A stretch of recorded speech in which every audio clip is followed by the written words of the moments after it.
Chain Letter, read and written by Jethro Jessup for Old Words Home.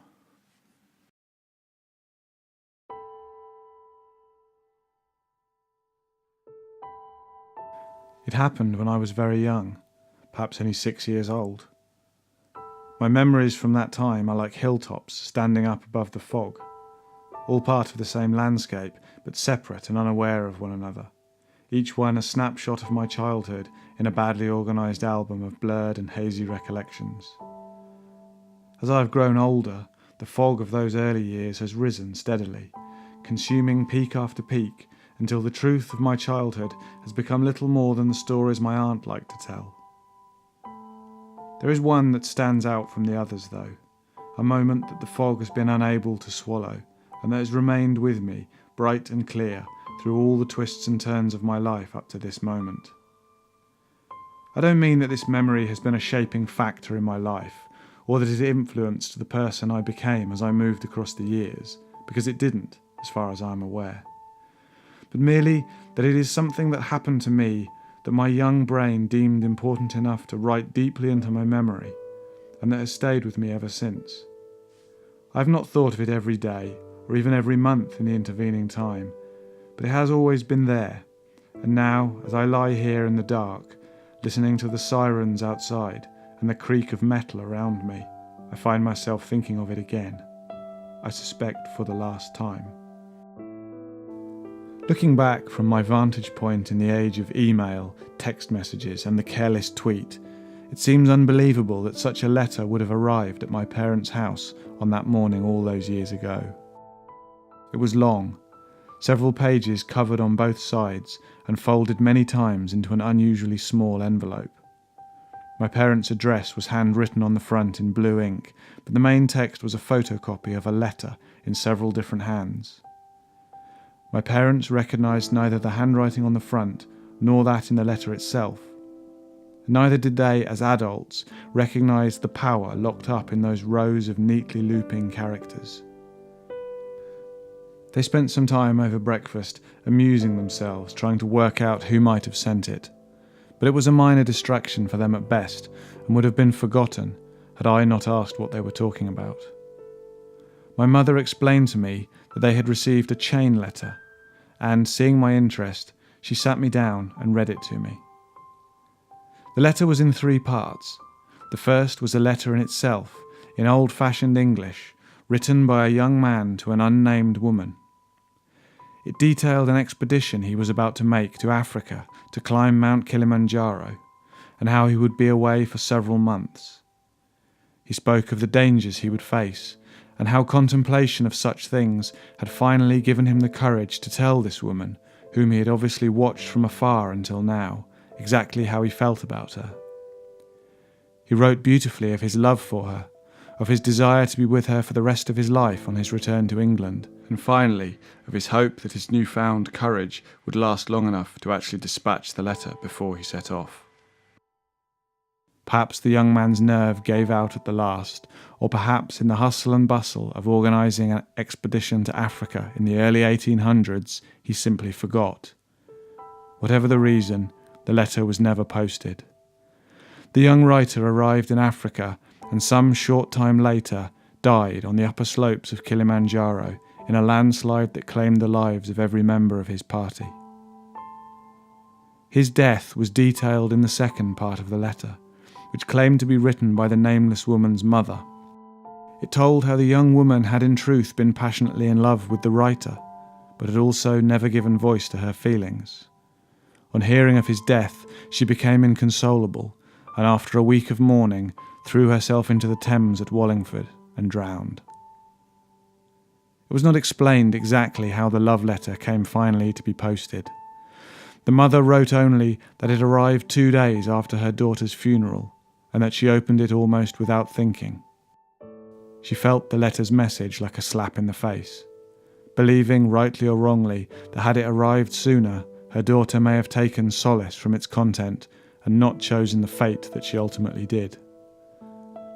In her grief, the mother could not bring herself to dispose of the letter, and instead began rereading it over and over again, apparently finding in it some link to the child she had lost. The mother's grief did not diminish with time, and though few details were included, the impression was given that her health, both physical and mental, began to suffer. She told of how she began seeking the counsel of spiritualists and mystics, beginning with the fashionable names who plied their trade in the parlours and studies of the wealthy. For a while she found some satisfaction in the various messages that her daughter seemed so willing to project for a price from beyond the grave. Soon, though, she came to realise that the words she heard were not her daughter's at all, and that the men and women who delivered them were merely performers, playing out pantomimes for the bored and for the wealthy. Despite this, she continued her investigations of the occult and eventually made contact with a certain Dr. Farley, who she believed, for reasons not stated, to be a more genuine talent in that arena. The doctor seems to have convinced her that her misfortune since the death of her daughter was bound up with the letter itself, and that she should send it on in order to rid herself of its evil influence. This she apparently did. The third and final part of the letter was much looser in structure, and was in fact a collection of anecdotes and reports regarding a wide range of different persons. The first was by Dr. Farley himself. He reported that he finally received the letter and was pleased that the previous owner's situation improved immediately in line with his theory, though he gave no more detail than that. He then mentioned performing certain rituals on the letter to cleanse it, and how he failed to achieve this goal. When his own health also began to fail, he blamed the decline on his possession of what he referred to as the cursed note. Seeking to be rid of its influence, he sent the letter on to another colleague who also moved in occult circles. From there on, the letter was a catalogue of the fortunes of those others who received it across the years. Dr. Farley apparently prospered after forwarding the letter. His colleague who received it also benefited, inheriting a small fortune after making several copies of the letter, plus his own account, and sending it on to others. Some reports were less positive. Those who did not forward the letter fell foul of all kinds of ill luck, and many died sudden and violent deaths. The stories of these unpleasant ends were added to the letter by its future recipients, along with the details of riches and good fortune achieved by those who sent it on, and more so by those who sent multiple copies. The last accounts seem to have been from around 70 years after the letter was first written, and 130 years before a copy of it arrived at my parents' house on that long-ago morning in my childhood. My parents, of course, did not see the power contained in the letter. To them it was only a game, a puzzle to be solved over breakfast, to put aside by lunch and to be forgotten by bedtime. I saw the truth of it immediately, though. I nagged my mother to read the words over and over until she realised that its effect on me was much deeper than she had first imagined, and tried to change the subject. By then, though, I had seen the danger we were all in, and asked earnestly what my parents planned to do with the letter. The copy that we had received was not handwritten, but a photocopy, probably a copy of a copy based on the quality. At that time, in the early 1980s, access to a copy machine was not the everyday thing it is now, and my mother explained to me that she was not going to hand copy such a long letter even once, let alone multiple times. My distress must have shown, because my mother then went on to explain at great length that the letter was a game, not something that could do any harm. I was not convinced, though, and so she constructed a ritual of her own to protect us. She took the Bible, which had been a gift to me from some misguided relative when I was born, and sealed the letter back in its envelope before shutting it tight between the pages and putting the book back on the shelf. My parents were not religious in any way, but they saw my fear of that letter as mere superstition, and so attempted to combat it with more of the same. I remained uneasy, but although I knew little of the Bible and did not believe the parts I had heard, I was still young and naive enough to think that it had some power hidden in it, and so, over time, the letter was forgotten. My father died a year later, knocked off his bicycle by a car which did not stop, the driver of which was never caught. My mother and I moved house shortly afterwards, and it was during the move that I came across the Bible again, the letter still clutched between its pages. The fear I felt then cut through the grief of losing my father and stopped me in my tracks. Had my mother not been so preoccupied, I'm sure she would have noticed, but at the time she didn't, and I, not wanting to worry her more, said nothing. I placed the Bible and the letter into a box along with the other books, intending to ask her about it when we were more settled. As fate would have it, my mother and I never really settled again, and thanks to an unexpectedly aggressive tumour that manifested itself soon after, we never returned to the subject of the letter. After my mother died, there was more upheaval. Most of our possessions went into storage, and I went to live with my aunt and uncle. They were kind and supportive, but having never had children of their own, they dealt with parenthood in a very grown-up and business-like way, so that our relationship never became the easy, loving thing that I remember sharing with my mother and father. And so life went on, as life does, until very recently.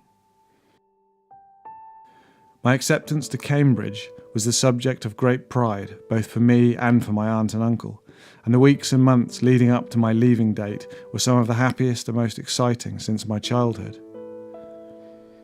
It came to me at the last minute that I would like to take something of my parents with me to university.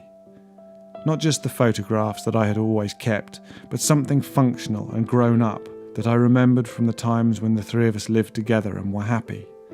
A corkscrew or a piece of furniture, or anything really, but something that we had all touched and used together in those days. And so I went to my uncle's lock-up, where my parents' collected belongings had lain mostly untouched for all those years. At one point, my uncle had had a notion to buy and restore a classic car, and had rented the garage to set up his workshop in. My arrival in his life, and the sudden need to store a mountain of things that no one really wanted, but that no one could dispose of in good conscience, had put an end to that plan, and the workshop had been relegated to a storage unit for the trappings of my previous life.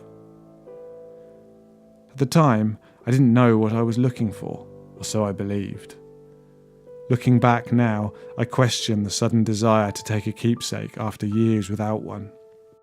I wonder if I really had any choice about going there at all, or if I was drawn back just as I was on the verge of finally breaking away from the last threads of my earlier life. I'll never know for sure, but whether by chance or design, I walked into that musty space, selected a box apparently at random, and opened it to reveal a jumble of books. The Bible lay on top, as though placed there for me to find. The edges of the letter were clearly visible between the thin, yellowed pages. For a moment I felt lost, unsure suddenly if I was an adult remembering his childhood or a child dreaming of his future. I could not move, nor even shed a tear for my parents, whose absence suddenly crashed down on me like a wave, as it had not done since my father's funeral. How long I stayed there staring at the Bible and that which it contained, I really don't know. By the time I had fully regained my composure, I was in the car, driving back towards the home I was about to leave. All my thoughts of a keepsake were gone. I could not even remember why I had wanted one. And 2 days later I boarded a train with only a single picture of my parents to tie me to my old life. My aunt and uncle had offered to drive me to university, but I persuaded them it was not necessary. I never collected a great deal of possessions, and I had decided to go away with only the bare minimum. It felt better that way, cleaner somehow. Now I am glad I set off alone. I am sure that had we all driven together, we would all be dying together, and I couldn't bear to think that I had caused my aunt and uncle to suffer my fate with me. That is selfish, I suppose. I don't know how many other people were on the train, but there must be hundreds of strangers trapped here with me now. I only hope that not too many of them were hurt. I can already hear sirens, and the sound of people outside beginning to search the wreckage. They won't find me, though. Not in time to make any difference.